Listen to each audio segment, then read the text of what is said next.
Mahigit kalahating milyong pisong halaga ng shabu ang nasamsam ng mga otoridad mula sa nakatalang top 2 city high-value individual sa Davao City. Kasalukuyang nasa kustodiya ng mga otoridad ang suspek at sasampahan ng kasong paglabag sa Republic Act 9165 o ang Comprehensive Dangerous Drugs Act of 2002. Narito ang detalye ng balita mula kay Patroluman Daphne Pasaol.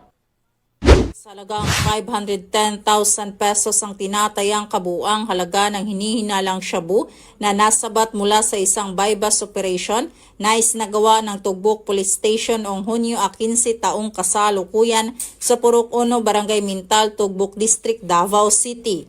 Target ng operasyon ng isang overseas Filipino worker na si alias Neil, 47 anyos, residente ng Phase 5B, Mahogany Street, Barangay Tugbok at kinikilala bilang top 2 city-level high-value individual.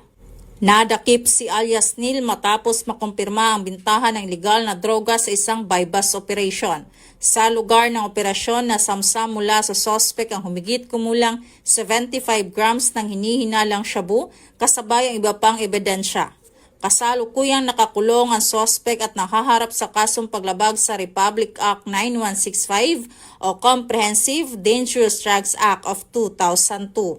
Ang pagkakahuli ni alias Neil at pagkakakumpiska ng mahigit kalahating milyong piso halaga ng ilegal na droga ay isang malaking tagumpay para sa kampanya ng mga otoridad laban sa ilegal na drugs sa Davao City. Samantala, ang Police Regional Office 11 sa pangunguna ni Police Brigadier General Leon Victor Z. Rosete, Regional Director, ay patuloy sa mga hakbang nito kontra kriminalidad na layong panatilihin ang kapayapaan at kaayusan tungo sa kaunlaran ng bansa.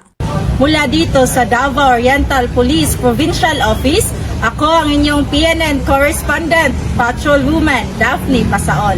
Alagad ng batas, tagataguyod ng balita.